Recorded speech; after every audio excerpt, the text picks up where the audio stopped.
Bonjour à tous, je voulais vous faire un petit message de soutien pour toutes les personnes qui se retrouvent seules, confinées, et puis ceux qui sont en famille. Pas évident à gérer, tout le monde est là, alors ceux qui ont un jardin qui peuvent sortir, c'est sympa.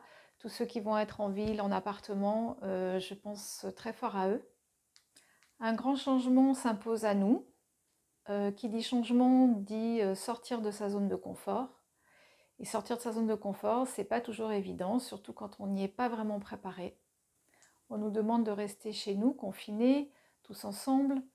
Il y a beaucoup de stress, beaucoup de questions, beaucoup de peurs, toutes ces choses négatives qui vont engendrer une anxiété, qui vont se répercuter sur le corps, sur les mots, les nouveaux mots qui vont arriver alors que nous ne sommes pas contaminés. Certains vont avoir l'impression d'avoir les symptômes du corona, ils vont se sentir oppressés de la poitrine, ils vont avoir du mal à respirer. C'est une réaction normale, la peur logique, avec toutes les informations qu'on nous rabâche tous les jours. Et puis ce virus, on ne sait pas trop quand, comment il va s'arrêter. Donc c'est beaucoup d'interrogations, beaucoup de peur aussi pour sa famille, mais pour son travail. Comment ça va se passer. Bref, on est tous dans la même situation. Par contre, en attendant que tout ça se tasse, on nous a demandé de rester confinés, alors de revenir à l'essentiel. Alors finalement, ça veut dire quoi revenir à l'essentiel? Revenir à l'essentiel, ça peut être connaître ses valeurs. Est-ce que vous connaissez vos valeurs les plus profondes? Alors si ce n'est pas le cas, ça peut être un exercice à faire en famille. Chacun a des valeurs différentes et plus ou moins importantes. Déjà, qu'est-ce que c'est une valeur? Une valeur, c'est votre moteur, c'est votre motivation, pourquoi vous êtes là, pourquoi vous vous levez le matin. Une valeur, c'est un repère, une valeur, c'est un équilibre. Voilà, alors il peut y avoir des dizaines et des dizaines de valeurs. Mettez sur un papier, écrivez toutes vos valeurs. Ça prend du temps, il faut prendre le temps. Ça demande un petit peu de recentrage, de concentration. Qu'est-ce qui est le plus important pour moi, voilà, dans ma vie? Qu'est-ce qui compte le plus? Alors voilà, écrivez, faites votre liste. Une fois que votre liste est faite, vous allez garder une dizaine de valeurs. Cette dizaine de valeurs, vous allez les mettre par ordre, donc de la moins importante jusqu'à la plus importante. Et vous verrez dans cette liste les 3 ou les 5 premières valeurs les plus importantes. Il va falloir, une par une, réfléchir dessus. Et réfléchir dessus, ça veut dire, est-ce que ma valeur est respectée? Est-ce qu'elle passe en priorité par rapport aux autres, par rapport à ma vie professionnelle, ma vie personnelle? Et si ce n'est pas le cas, pour l'instant, qu'est-ce que je peux mettre en place? Avec qui, comment, pourquoi? Je peux faire que ma valeur soit un peu plus en place et respectée. Ce sont mes valeurs, encore une fois, c'est moi qui ai fait ma liste. Donc c'est à moi de respecter mes valeurs, mes vraies valeurs profondes. Donc on met en place des actions.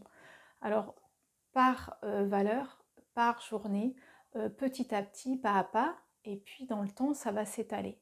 Et on va construire une vie où on va respecter ses valeurs et les valeurs de chacun. Alors avant de passer à l'exercice de sophro que je voulais vous proposer pour apaiser un petit peu, faire sortir un petit peu tout ce stress, je voulais vous recommander un petit emploi du temps pour la famille. Alors c'est pareil, ça peut être une activité qu'on peut mettre en place en famille. Je pense que le confinement va durer un petit peu plus que prévu, donc je pense que ça vaut le coup de mettre en place un petit emploi du temps, un planning pour tous les jours, pour les enfants, surtout pour ceux qui ont des enfants. Un rythme imposé et un rythme régulier rassure les enfants. Voilà, c'est à nous de les rassurer aussi avec tout ce qui se passe. Beaucoup d'enfants sont inquiets, beaucoup d'enfants ont peur aussi. Et puis d'autres ne comprennent pas trop.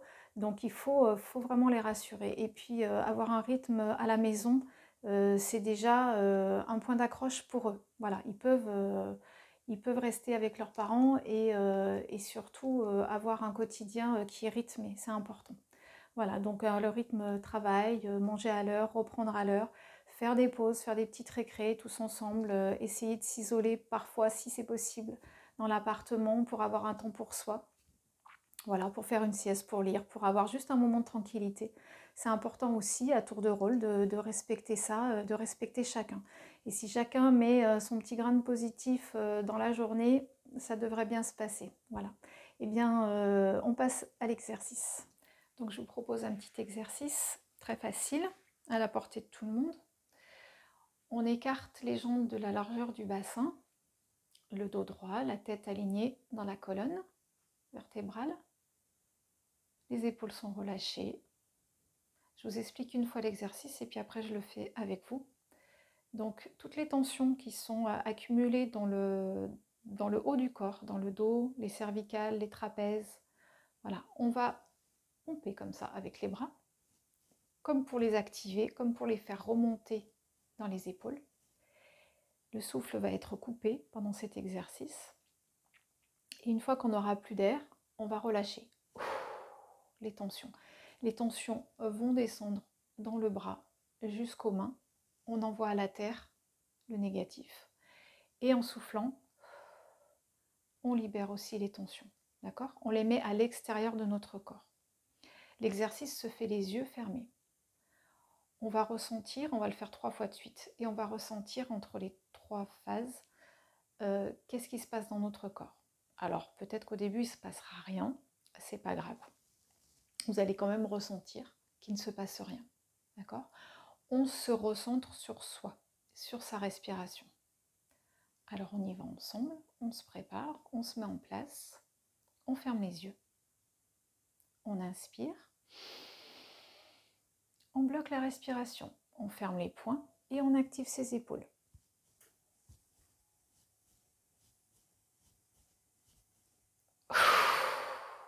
Et on relâche. On ouvre les mains, on souffle par la bouche, on laisse les yeux fermés et on prend le temps de ressentir qu'est-ce qui se passe dans notre corps. Peut-être j'ai les mains qui fourmillent, peut-être j'ai un petit peu de perte d'équilibre. Dans ces cas-là, on peut ouvrir légèrement les yeux pour se stabiliser.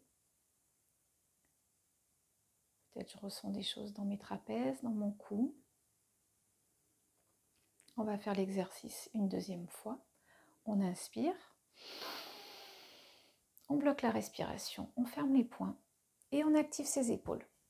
Et on fait monter tout le stress dans les épaules.